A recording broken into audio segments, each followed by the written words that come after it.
Hello friends, DL academy में आपका स्वागत है। मैं राकेश सर, मशीन सेकेंड जो कि इलेक्ट्रिकल थर्ड ईयर के 5th सेमेस्टर का सब्जेक्ट है, अगला वीडियो लेके आया हूं।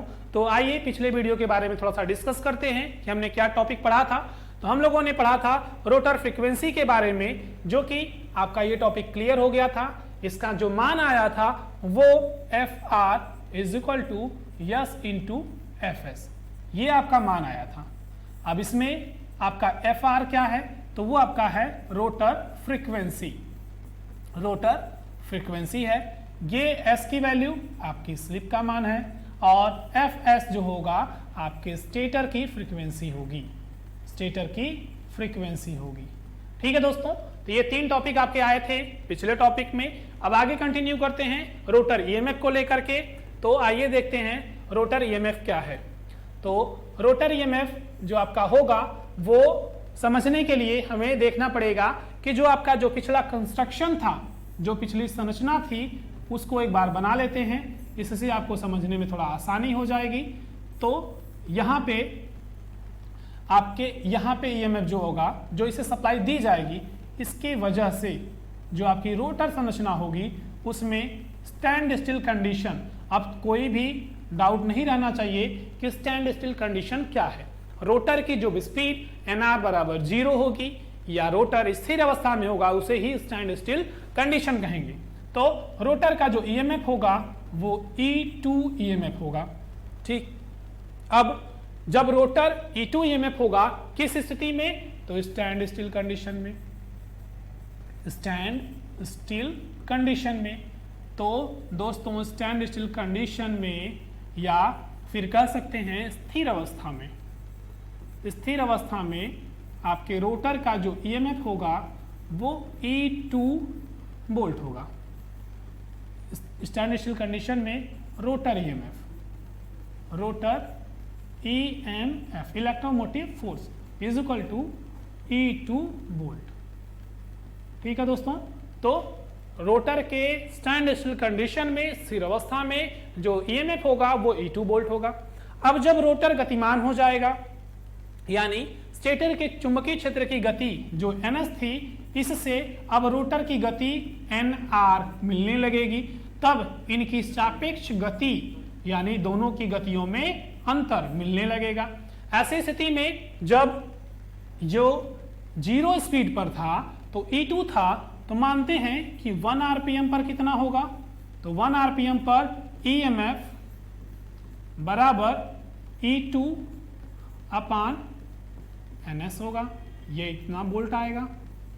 ठीक है दोस्तों, उसके बाद अगर हमें यही स्पीड अब क्या हो गई है रोटर की, ये हो गई है NS माइनस NR, तो NS माइनस NR स्पीड पर, यानी ये स्पीड किस में दिखाएंगे, RPM में।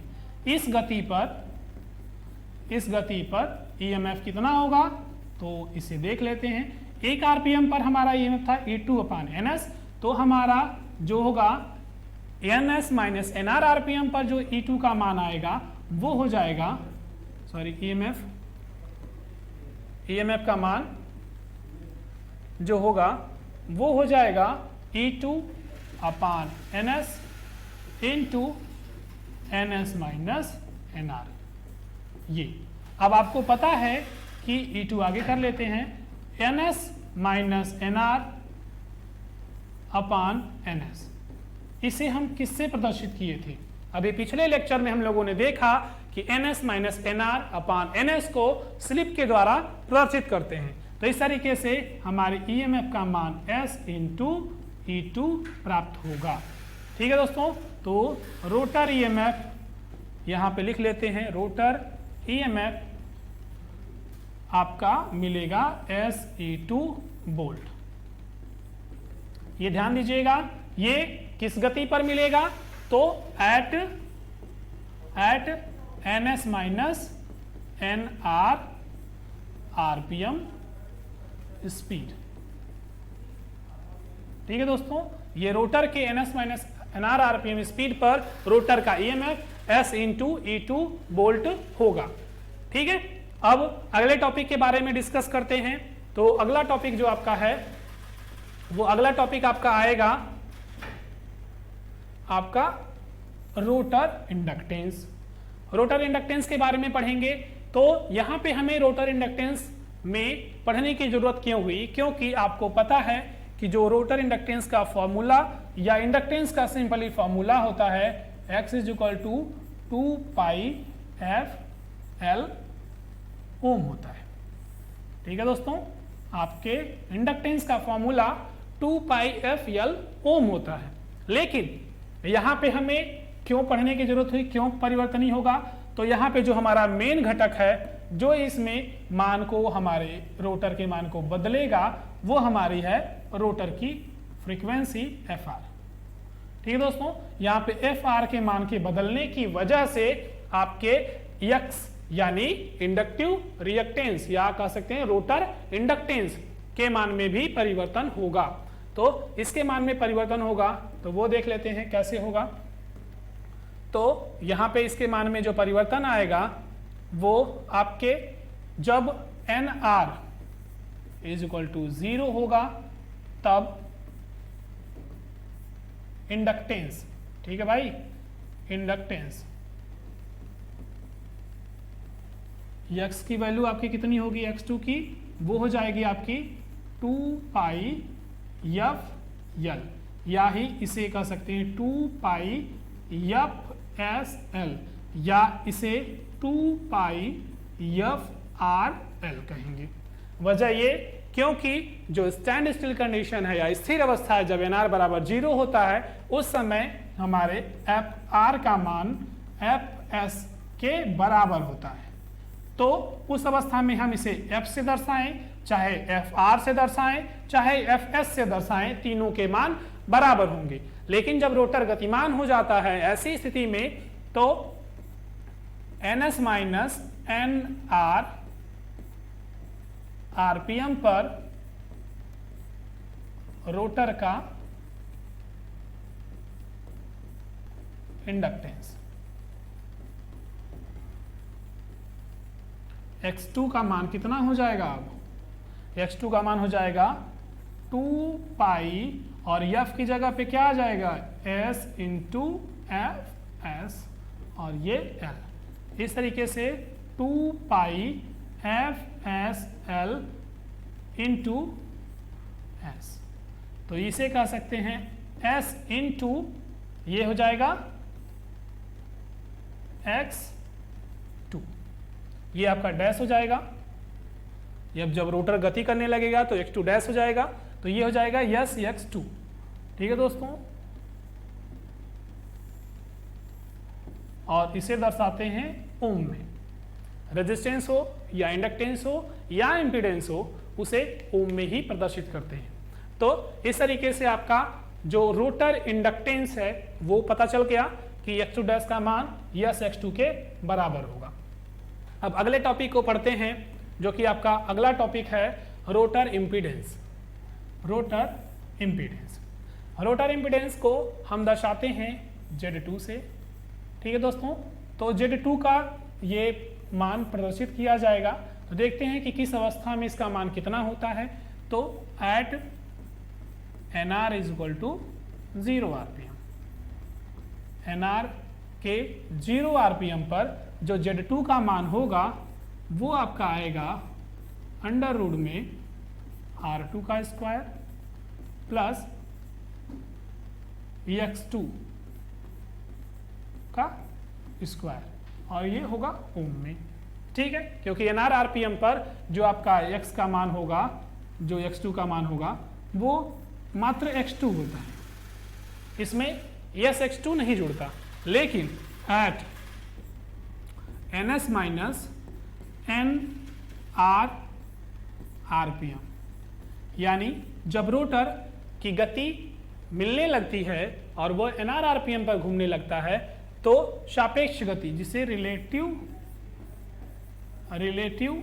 स्पीड कहते हैं, रिलेटिव स्पीड कहेंगे, इस रिलेटिव स्पीड पर आपके रोटर का जो Z होगा Z2 वो मिलेगा आपका R2 का स्क्वायर प्लस SX2 का स्क्वायर ओम। क्योंकि यहाँ पे जो आपका x2 होगा वो मिलेगा sx2। ठीक है, क्यों? क्योंकि अब रोटर ns-nr आरपीएम पर गति करने लगा है। वहां पे आपकी फ्रीक्वेंसी बदलेगी, फ्रीक्वेंसी मिलेगी आपकी sfs, इस वजह से आपका x2 बदलेगा, वो मिलेगा आपका sx2। ये बदलेगा तो आपके जड़ में मान में बदलाव आएगा और वो आपका ये मिलेगा। ठीक है, रोटर के गतिमान होने पर उसकी फ्रीक्वेंसी बदलती है जो कि sfs मिलती है। फ्रीक्वेंसी के बदलने की वजह से देखिए यहाँ पे x की वैल्यू किस पर निर्भर करती है? 2πf L पर। जब ये बदलेगा तो आपका इंडक्टेंस भी बदलेगा, और इंडक्टेंस बदलेगा तो आपको पता है कि जड़ की वैल्यू होती है अंडर रूट में r का स्क्वायर प्लस x का स्क्वायर। ठीक है, तो आपके फ्रीक्वेंसी बदली तो x बदला, x बदला तो z बदला। तो ये तीन फैक्टर हमें अलग से देखने होते हैं क्योंकि वो फ्रीक्वेंसी के बदलने पर बदलते हैं। तो आप लोगों ने देखा रोटर फ्रीक्वेंसी जो कि आपकी ये है, रोटर ईएमएफ जो कि SE2 है, रोटर इंडक्टेंस जो कि आपका SX2 है, आपका रोटर इंपीडेंस जो कि आपका ये है Z2 equal to under root में R2 का स्क्वायर प्लस SX2 का होल स्क्वायर। ठीक है दोस्तों, अब आते हैं रोटर करंट पर। तो रोटर करंट के लिए यहां पे देखते हैं कि हमें करंट के बारे में जो चीजें होंगी वो I इक्वल टू क्या होता है, आप सिंपल फॉर्मूला से देख लीजिए, V equal to I R होता है। तो I इक्वल टू हो जाएगा V बाई आर। V यानी कि इसका EMF, यानी विभव, और इसका रेजिस्टेंस।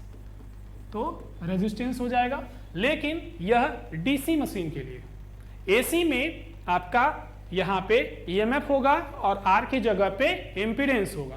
तो दोस्तों यहाँ पे हम इसका ईएमएफ देखेंगे और ये किस साइड का है, रोटर करंट है, तो रोटर साइड 2 से दिखाया जाएगा। ठीक है, तो ईएमएफ ऑफ रोटर यानी रोटर का विद्युत वाहक बल अपान इम्पीडेंस, इम्पीडेंस यानी Z2। तो यहां देखिए ईएमएफ जो आप लोगों ने देखा वो SE2 था, और इम्पीडेंस जो आप लोगों ने देखा वो अंडर रूट में R2 का स्क्वायर प्लस SX2 का होल स्क्वायर। ठीक है दोस्तों, ये आप लोगों ने देखा I2। तो इस तरीके से I2 जो कि एक करंट है आपके किस मान में आएगी, एम्पियर में। ठीक है दोस्तों, ये हो गया आपका rotor frequency, rotor EMF, rotor inductance, rotor impedance और रोटर करंट का क्लास। ठीक है, ये टॉपिक आपका क्लियर हुआ तो आपका I2 का मान पता चल गया। I2 के मान पता चलने पर आपके ये सारी चीजें क्लियर हो गई। तो दोस्तों अब आपको अगले टॉपिक में जो पढ़ना है वो आपका डाटा ये रहेगा, torque develop in induction motor. तो अभी तक के क्लास में दोस्तों जो भी समस्याएं हैं, अगर कोई डाउट्स है तो उसे आपको डाउट को क्लियर किया जाएगा, और साथ में इसकी पीडीएफ वीडियो के डिस्क्रिप्शन में जो लिंक होगी उसमें डीएल अकेडमी जो हमारा ऐप है वो लिंक प्रोवाइड किया गया है। आप प्ले स्टोर से जाके उसे डाउनलोड करिए और इसका पीडीएफ आप उस प्ले स्टोर पे जो ऐप हमारा है उसमें अवेलेबल हो जाएगा। दोस्तों इलेक्ट्रिकल, मैकेनिकल, सिविल, इलेक्ट्रॉनिक्स सभी क्लासेस की ब्रांचेस, सभी जो वीडियोस हैं वो आपको अवेलेबल होंगे। तो जो भी समस्याएं हैं आप हमें कमेंट करके देखिए, उसका सॉल्यूशन मिलेगा, और साथ ही साथ आप हमारे वीडियो को लाइक शेयर करिए। दोस्तों आपके इस आभार के लिए धन्यवाद। तो मिलते हैं अगले क्लास में। Thank you.